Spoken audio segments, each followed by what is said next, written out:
하버드 대학에 입학시켜 드린다면 좋으시겠죠? 오늘 입학시켜 드리겠습니다.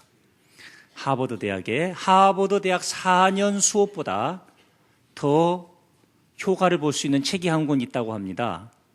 그 책이 뭐냐면 데일 카네기가 쓴 카네기 인간관계론이라는 책입니다. 이래도 그 책을 읽지 않는다? 그러면 인생 포기한 거나 다름없습니다. 자, 그 책에 보면요, 친구를 만들고 친구를 설득하는 법, 이것이 원제입니다. 친구를 만들고 친구를 설득하는 법.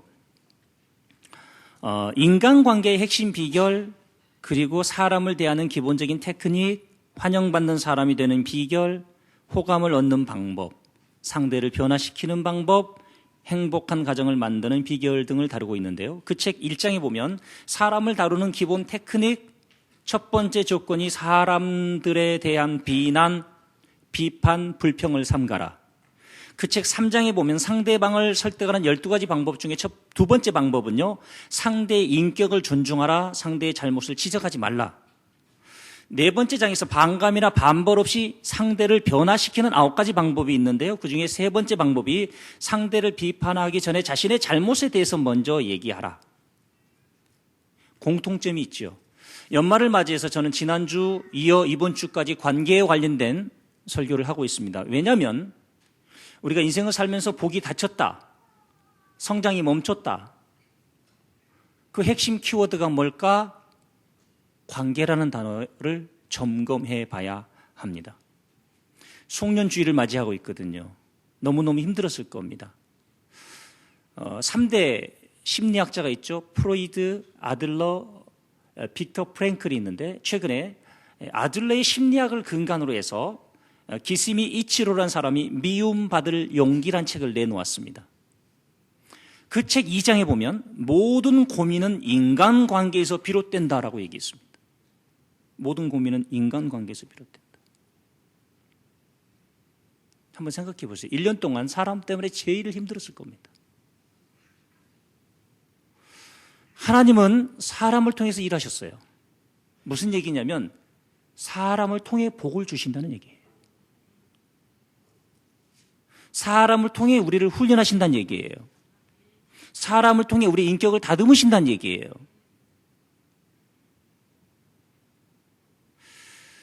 꼭 연말을 맞이해서 미움받을 용기, 그리고 카네기 인간관계론, 저는 그 인간관계론을 가까이다 두고 수시로 봅니다.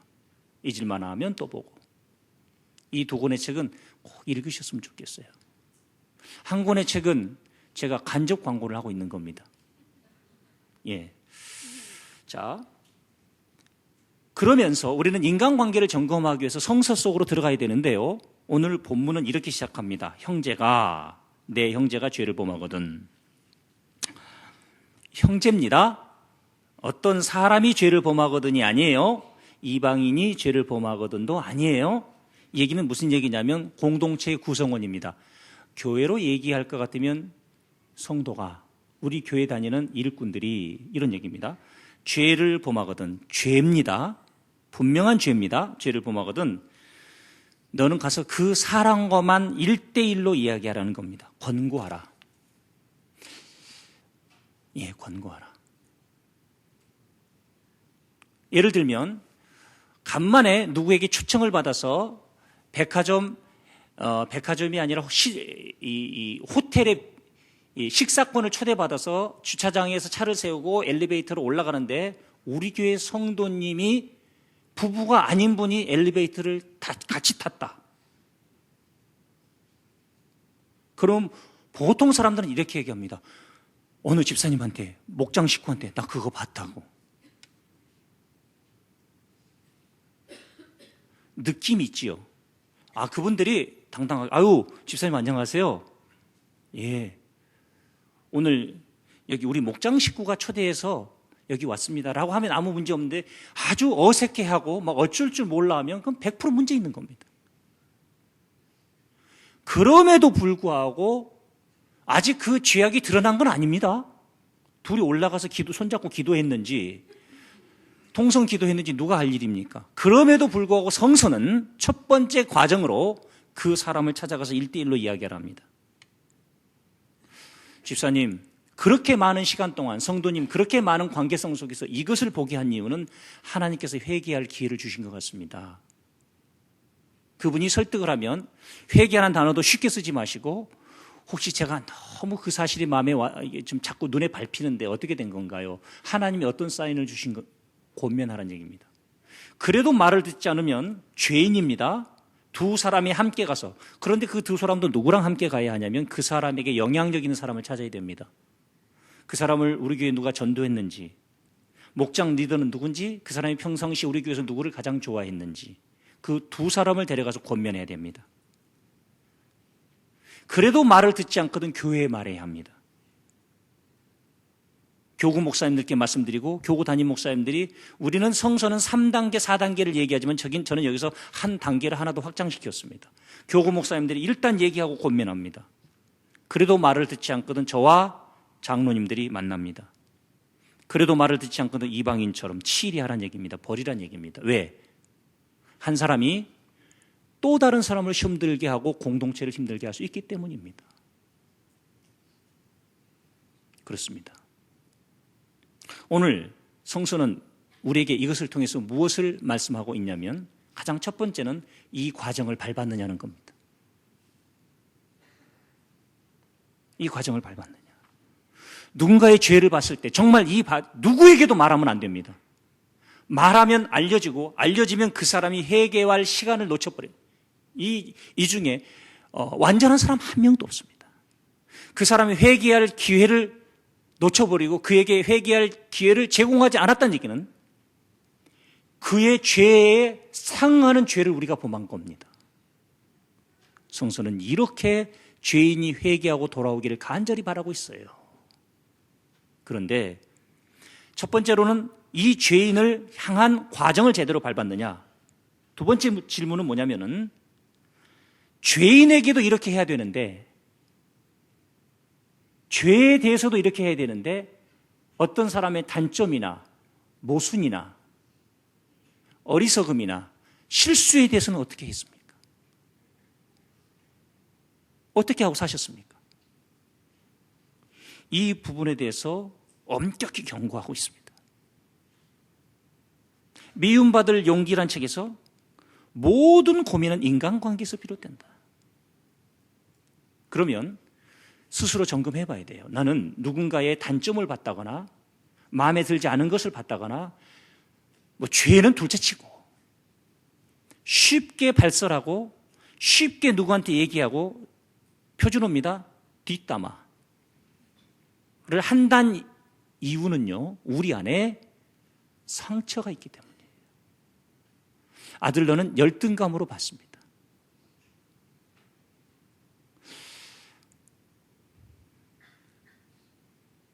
열등감으로 봤어요. 이 열등감은 다양한 것들로 드러납니다. 과장되는 감정, 냉소, 무가치하는 느낌, 지나친 열정, 그리고 패배의식, 다양하게 나타나요.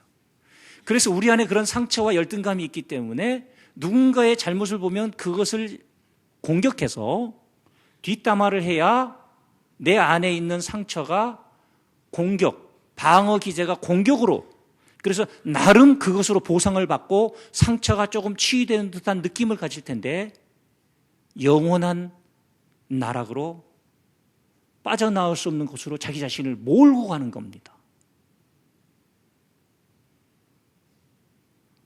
우리는 스스로 자기 자신을 점검해 봐야 될 일이 있습니다. 나는 어떤 얘기를 들을 때 민감해지는지, 어떤 사람 앞에 인색해지는지를 점검해 봐야 합니다. 성서를 근거에 의해서 접근해야 합니다. 사람마다요, 훌라후프도 주기가 있어요. 인생에도 주기가 있습니다. 저희 조카가 화정동에서 강남 저 끝에 있는 모 병원을 새벽 4시 반에 일어나서 다녔습니다. 정말 자랑스러워요. 그 한 직장을 지금까지 다니고 있다는 거. 이번 주에 다른 분이 그 병원에 계셔서 잠깐 가는 길에 아침에 카톡을 남겼습니다. 나 12시 15분쯤 도착할 것 같다. 그랬더니 나와서 밥을 사주고 커피를 마시러 가는데 커피숍이 그 병원 내에 있는 커피숍 줄을 얼마나 섰는지 병문안, 우리 교회 성도는 아니고요. 개인적으로 병문안을 가야 될 분 병문안을 갔는데 삼촌 그러면 병문안 끝나고 다시 내려올 때 연락해야 될. 그랬더니 또 와가지고 커피를 그때 또 사주고 그럴 수 있는 여유가 처음부터 있지 않았어요. 오전에 일 끝내고 이제는 무슨 프로그램 개발한다고 사복 입고 당당하게 왔다 갔다 하는 모습을 보면서 그게 하루아침에 주어진 게 아니에요. 직장 생활을 어디를 시작하든지 3일을 근무하면 죽을 것 같습니다. 대학생 때 팽팽 놀다가 그래서 그런 말이 있어요. 3일을 버티면 3개월을 버티고 3개월을 버티면 3년을 버티고 3년을 버티면 10년을 버티고 10년을 버티면 평생 갈 수 있다. 그래서 옛날 어른들이 10년이면 강산도 변한다. 어떤 사람은 1년이 주기인 사람이 있고 어떤 사람은 3년이. 보통 제가 신앙생활하는 거 이렇게 보니까요. 3년을 넘기면 10년 갑니다. 성도들이 3년이 1차적인 고비예요. 그런데 그것이 자기의 한계인지도 몰라. 그러다가 불러도 대답 없는 이름이요. 부르다가 내가 죽을 이름이요. 천국에 보물창고에 가보면 소포가 억수로 쌓였답니다. 수치인 불명. 기도하고 천사가 이 선물을 기도 응답 보따리를 가지고 내려왔는데 주소가 바뀌었어. 로고스 교회로 가져왔는데 없어. 그래서 다시 환송 조치해서 쌓아놓은 게 한두 개가 아니에요. 저도 로고스 교회를 개척해서 목회하다 보니 10년이 지나니 어지간한 말들은 다 들어가더라고요. 10년 전에는 말 같지 않은 말, 일 같지 않은 일. 이제 10년이 지나니 기본적인 이해 다 이루어지는 거예요. 너무 목회가 감사해요. 20년 지나려면 이제 3년 남아. 20년이 지나면 담임 목사가 2단이 나옵니다. 20년 동안 별일 없이 목회를 잘 해놓으면 이제 신뢰관계가 앞으로 20년이 지나면 조심하셔야 되고 어떻게 될지 모르니까요. 그런 이 관계라고 하는 것이 그렇게 힘들더구만요. 우리 스스로 한 번쯤 점검해 봐야 합니다. 이게 사람이 열등감이 있으면 피해의식이 있고 피해의식이 있는 사람들이 너무 본질 아닌 것에 삐져요. 본질적인 것으로 삐지면 감사하지요. 예를 들면 그런 겁니다. 평생 목회자가 들을 수밖에 없는 말이 있습니다. 그것이 뭐냐면 목사님은 있는 자만 사랑하셔. 그런 말. 목사님은 있는 사람하고만 밥 먹어. 보셨어요?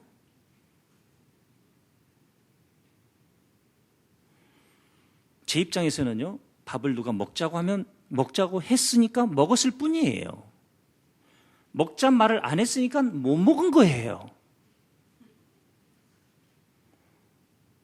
먹자고 해 보셨어요? 항상 바쁠 것 같다? 아닙니다. 12시 반쯤 제 방에서 목회 행정실로 인터폰을 합니다. 아무도 안 받을 때가 한두 번이 아니에요.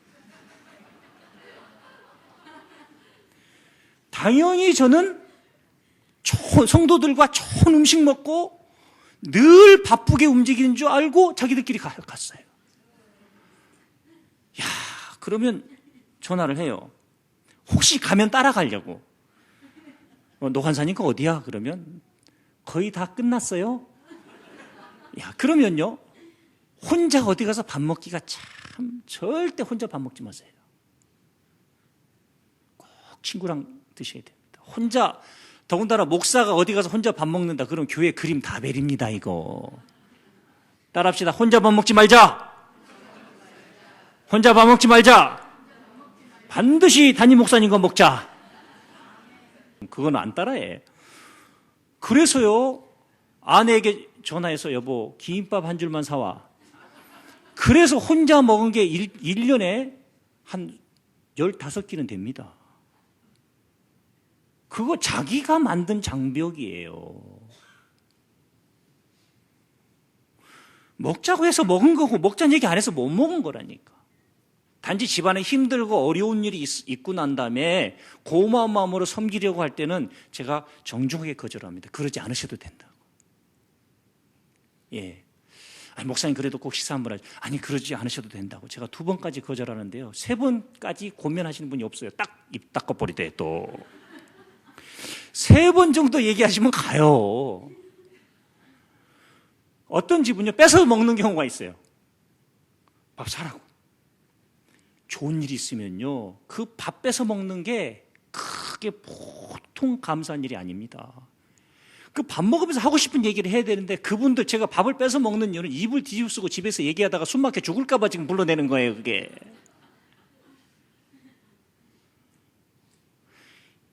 정말 인간관계를 망치는 이 열등감 패배의식이 죄인을 향해서도 이렇게 진지하게 대하라고 하신 하나님의 말씀 앞에 우리는 어떻게 이해할 겁니까? 18절을 보시면요, 내가 진정으로 너에게 말한다. 강조어법이죠. 무엇인지 너희가 땅에서 매면 하늘에서도 매일 것이요 땅에서 풀면 하늘에서도 풀릴 것이다. 아시죠? 제가 성경 66권 중에 가장 두려워하고 무서워하는 단 한 절을 얘기하라면 마태복음 18장 18절이에요.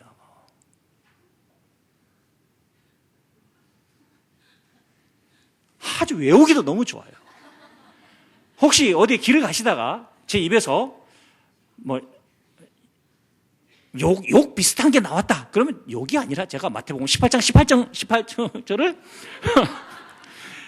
18장 18절을 계속 묵상하는 거예요. 둘 다 출발이 땅입니다. 성서는 한 절만 해석하면 안 돼요. 죄인을 봤을 때 그 죄인을 미워한다거나 그 죄인의 죄를 누설했다거나 그것이 땅이 매는 겁니다. 그것이 땅이 매이는 거예요. 내가 진정으로 너에게 말한다. 그런데 우리가 신앙생활 하면서 교회 안에서 누구의 단점이나 허물을 보면서 얘기해버리면 더 큰 벌을 받겠죠. 내가 진정으로 너에게 말한다. 풀리는 것도 땅에서 풀면 하늘에서도 풀릴 것이다. 출발이 땅이에요. 관계예요, 관계.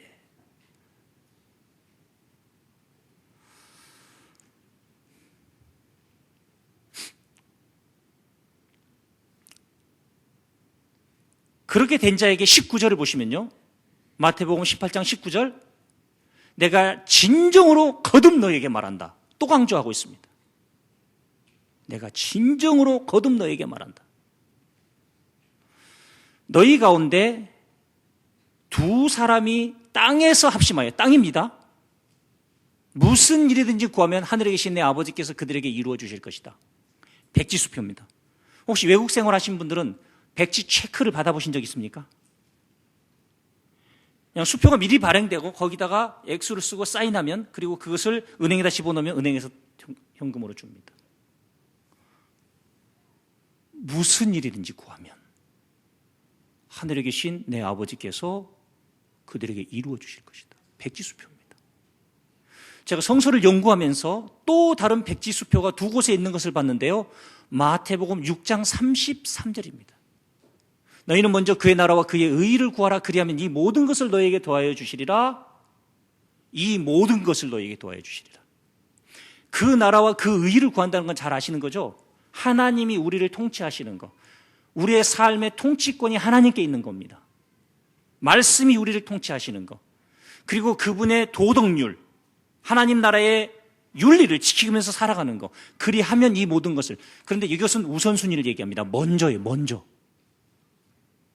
먼저 그의 나라와 그의 의를 구하라는 거지요. 자, 두 번째 백지수표가 나옵니다. 요한복음 15장 7절로 기억하고 있는데, 너희가 내 안에 거하고 내 말이 너희 안에 거하면 무엇이든지 원하는 대로 구하라. 그리하면 이루리라. 너희가 내 안에 거한다. 우리가 말씀 앞에 순종하는 거죠. 이것을 확대 해석하면 죄인을 향해서도 이런 과정을 거치라는 말씀입니다. 죄인에 대해서도 반드시 이 과정을 지켜야만 원하는 대로 주시겠다는 겁니다. 만약 너희가 죄인과 불편한 관계가 생기고 그 죄를 누설하고 누구의 단점, 약점 계속 얘기하고 돌아다닌다면 하늘문이 닫힌다는 얘기입니다. 이 엄중한 하나님의 말씀 앞에 우리는 정말 두렵고 떨리는 마음으로 받아야 합니다. 하늘문을 열려면 두세 사람이 내 이름으로 모인 곳에, 여기서 두세 사람은 누굴까요? 중보기도 하시는 분들이 이거 되게 좋아합니다. 이 말씀을. 여기서 두세 사람이 누굴까요? 성서가 이런 표현을 쓸 때는, 자, 너희가 사랑할 만한 자만 사랑하면 무슨 소용이 있느냐? 이방인들도 그렇게 하느니라. 이 말은 21세기 버전으로 옮긴다면 너희가 사랑할 만한 자만 사랑하면 기도 응답 못 받는다. 무슨 소용이 있느냐? 마피아도 깡패들도 그렇게 하느니라는 말입니다. 그런데 유태인들에게 깡패란 표현보다 이방인이란 표현이 훨씬 더 나쁜 사람입니다.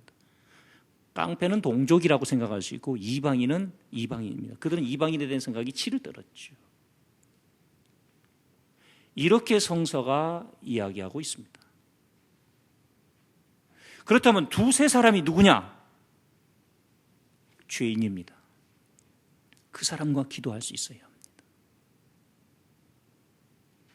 그 사람과. 두세 사람이 내 이름으로 모인 자리는 내가 그들과 함께 하겠다. 19절은 합심하여 무슨 일이든지 구하면. 조건이 붙어요. 마태복음 6장 33절은 먼저 그의 나라와 그의 의를 구하면, 그리하면 있고, 합심하여 무슨 일이든지, 두세 사람이 기도하는 것이 아니라 합심해서 기도할 때 가능한 것이고, 그리고 내 이름으로, 너희 이름으로는 살 수 없다. 우리 이름에는 분노가 있고 섭섭함이 있고 약오른 게 있고 눈에 가시 같은 사람이 있는 거지요. 우리는 다양한 관계성 속에서 살아갑니다. 마태복음 10장 41절을 보면 선지자를 영접하는 자에게 선지의 상을, 의인을 영접하는 자에게 의인의 상을, 작은 자 중 하나에게 냉수 한 그릇이라도 주는 자는 결단코 그 상을 잃지 아니할 것이라. 관계의 세 변을 이야기합니다. 한쪽 변은 선지자, 한쪽 변은 의인, 한쪽 변은 작은 자. 이 작은 자 중에는 죄인도 속할 수 있고 가난한 자도 속할 수 있고 우리를 피곤하게 하는 사람이 속할 수도 있습니다. 그런데 40절에서는 뭐라고 말씀하셨냐면, 너희를 영접하는 것은 나를 영접하는 것이요 나를 영접하는 것은 내 아버지를 영접하는 것이다. 사람을 영접하는 것, 제자들을 영접하는 것과 하나님을 영접하는 것을 동일시하고 있습니다. 무슨 얘기일까요? 결국 관계가 매이면 하나님과의 관계가 매이는 겁니다. 더 무서운 것은 우리의 관계가 상처 입은 관계, 열등감이 치유되지 않은 사람일수록 남에 대한 비난을 서둘러서 한다고 얘기했죠. 그것이 양식이에요. 정말 자기 죽는 줄 모르고 하는 거죠. 하늘문이 닫혀요. 하늘문이 닫힌다. 1년을 살면서 상처 입지 않은 사람이 어디 있습니까? 미움받을 용기에서도 얘기했다시피 상처받지 않고 살 수 있는 방법이 없습니다. 그것을 극복하고 이겨낼 때 하늘이 열리는 겁니다. 우리는 여기서 예수님의 인간관계 10인 10색을 간단하게 살펴보겠습니다. 이 시도는 전 세계 신학자가 한 명도 시도하지 않고 제가 지금 준비하고 있고 책을 쓰고 있는 내용인데요. 12인 12색까지 지금 준비를 하고 있고 아직까지는 10인 10색만 준비를 했는데, 첫 번째, 죄인에게는 예수님이 어떻게 하셨느냐? 관대하게 대하셨습니다. 예수님이 죄인들에게는 대부분 관대하셨어요. 가늠하다 현장에서 잡힌 여인에게도 그랬고, 가룟 유다에게도 죄를 범한 거 알면서 끊임없이 초청하셨고, 두 번째, 감사를 모르는 자에게는 단호하셨습니다. 자, 10명의 병자를 낫게 해주셨는데 한 명만 돌아왔죠. 그 나머지 9명, 9은 어디 있느냐? 딱 한 번 질문하고 포기하셨습니다. 단호하셨어요. 왜 안 왔느냐? 에너지 낭비하지도 않으셨어요. 그러느니 하셨죠. 세 번째, 감사를 아는 자에게는 보너스를 주셨습니다. 얼마나 감사합니까? 결국 우리가 감사를 배우는 거, 새해를 주심에 감사한 거, 예수님을 주심에 감사한 거, 이 감사를 아는 자에게는 구원이라고 하는 보너스를 주셨어요. 더 본질적인 걸 주신 거죠. 병만 치료해 주신 것이 아니라. 네 번째, 외롭고 슬픈 자에게는 세심하게. 다섯 번째, 자기 의에 빠진 자는 은근히 무시하심으로. 자기 의에 빠진 자가 누구죠? 바리새인 서기관들입니다. 그들을 예수님이 은근히 무시하셨어요. 그런데 우리는 마음에 안 드는 사람을 드러내놓고 무시를 하네. 얼굴에 냄새가 풀풀 나네. 어리석은 겁니다. 한번 따라합시다. 음무. 예. 음무를 해야지 드무를 하면 안 돼. 드무를 하면 안 돼. 드러내놓고 무시하지 마시고, 음무는요, 저 사람이 나를 무시하는 건지 무시하지 않는 건지, 포기한 건지 포기하지 않은 건지를 전혀 느낄 수 없게 하시는 것이 예수님의 인간관계셨어요. 에너지 낭비할 필요가 없죠. 자, 가족들에게는 공정하고 냉정하셨습니다. 오히려 누구든지 하늘에 계신 내 아버지의 뜻대로 하는 자가 내 형제요 자매요 어머니이니라. 얼마나 냉정한 말씀하셨습니까? 어머니가 오셨는데도 기다리게 하셨습니다. 혹시요, 로고스 교회에서 절대 해서는 안 될 말이 하나 있는데, 목사님은 인사에 있어서 좋아하는 사람만 세운다, 그런 말 하시면 안 됩니다. 제 친동생이 로고스 교회를 개척 때부터 아파트에서부터 예배드리면서 17년 다니고 있습니다. 아직 집사입니다. 저한테 맨날 얘기해요. 형, 나 언제 안수집사 줄 거야? 이제는 집안에서 누님들 공격이 들어옵니다. 어지간하면 한번 동생 좀 세우지. 손이 처남은 13년 로고스 교회 다니고 있는데 역시 집사입니다.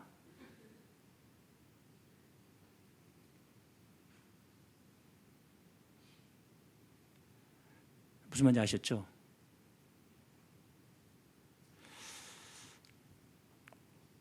훨씬 더 냉정해야 합니다. 때로는 가족들이 희생해 주셔야 됩니다. 자기를 위한 교회가 아니라 교회를 위한 교회니까. 군중들에게는 적절하게 하셨습니다. 요한복음 6장 보면 오병이어 기적 나오는데, 기적이 끝나고 난 다음에 사람들이 환호성치면서 예수님을 떠나가려고 하지 않을 때 예수님이 적절히 혼자서 한적한 곳으로 가셨습니다. 그들에겐 더 시간을 주지 않으셨습니다.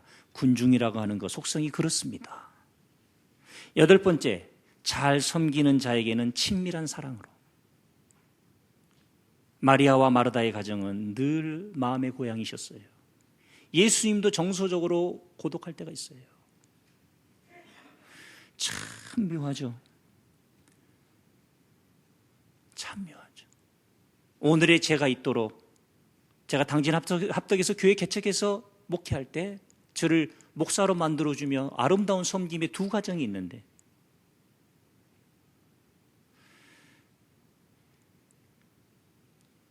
그 가정이 오늘 여기 와 계세요. 그 근처만 지나가도 보고 싶은 사람. 목회 윤리 때문에, 후임자 목사님이 와 계시기 때문에, 그래서는 안 되기 때문에 참고 있는 거지, 나오시라고 해서 차라도 한 잔 마시고 싶은 사람. 친밀하게 대하셨습니다. 제자들에게는 아홉 번째, 엄격한 훈련으로. 수제자 세 사람에게는 드러내놓고 전폭적으로 지원하셨습니다. 우리가 인간관계에, 물론 12가지까지는 안 나가겠습니다. 인간관계, 이제 배반자 베드로, 가룟 유다는 어떻게 하셨는지, 이 책이 다 완성이 되면 좀 팔릴 것 같습니까? 안 팔릴 것 같습니까? 예, 안 쓰는 게 좋을 것 같군요. 별로 반응이 없으세요. 우리가 지금 실패를 하고 있는 이유는 뭐냐면, 이 사람이 바리새인인지 아닌지, 죄인, 오히려 바리새인하고 더 친해. 바리새인하고.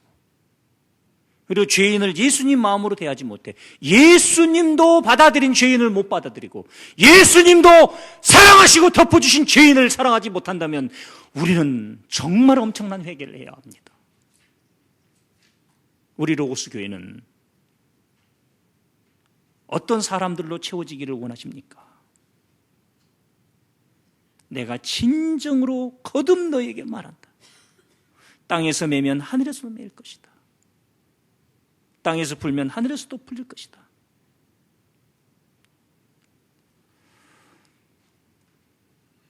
오늘 옆에 앉아 계신 분이 예수님이세요.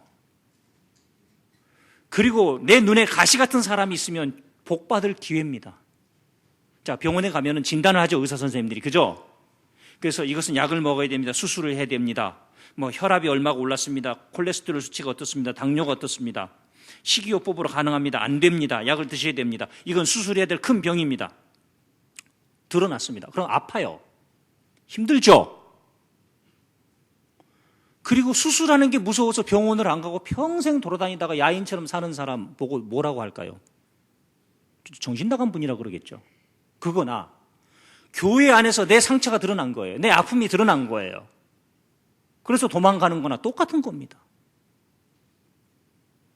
어느 공동체에서든지 어느 목장에서든지 찬양대에서든지 어느 교회가 있든지 내 상처가 드러나서 아프면 치료받아야 할 시간이기에 드러나면 하나님이 그것을 통해서 역사하고 계시기에 내가 그 공동체에 존재해야 할 이유와 존재해야 된다는 하나님의 음성은 상처로 나타난다는 사실을 믿으시기 바랍니다.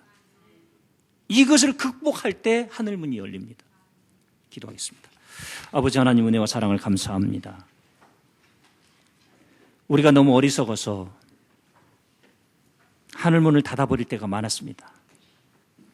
죄인에게도 이렇게 하라고 하셨는데 약점 가진 사람, 단점 있는 사람, 그 누군가의 실수를 보며 너무 쉽게 말했습니다. 자녀를 향해서도 칸에게 인간관계론처럼 우리의 인간관계의 폭이, 길이가, 시간이 너무 좁고 더럽고 하나님 정말 죄송합니다. 주님의 마음을 우리에게 주시고 하늘문을 열어달라고 기도하기 전에 얽힌 인간관계를 오늘 풀어가기를 원합니다. 내가 먼저 전화해서 함께 기도하기 원합니다. 함께 밥 한 끼 먹으면서 사과하는 것이 아니라 성서는 분명히 다시 너에게 진정으로 말하니 두세 사람이 내 이름으로 모인 곳에 두 사람이 합심하여 기도하면 기도해야 합니다. 혼자 기도하는 것이 아니라 반드시 그 사람과 기도해야 합니다. 먼저 나의 잘못을 인정하고 함께 기도함으로 강력한 눈물바다가 성령의 임재를 통해서 이루어지기 원하며 땅에서 매면 하늘에서도 매이니 땅에서 풀면 하늘에서도 풀린다 하셨사오니 땅에 매인 모든 것을 2014년 송년주일에 풀고 가기를 원합니다. 용서하지 못했던 사람, 미워했던 사람, 말씀 앞에 주님이 우리 안에 거하실 수 있겠습니까? 죄인을 미워하는 사람, 비난하고 헐뜯는 사람의 마음속에 주님이 거하실 수 있겠습니까? 내 말이 너희 안에 거하고 너희가 내 안에 거하면 무엇이든지 구하라 그리하면 이루리라. 백지수표에는 세 가지 조건이 있었습니다. 완수하여 정말 그 복을 나누며 섬기며 살아가게 하여 주시옵소서. 예수님의 이름으로 기도합니다. 아멘.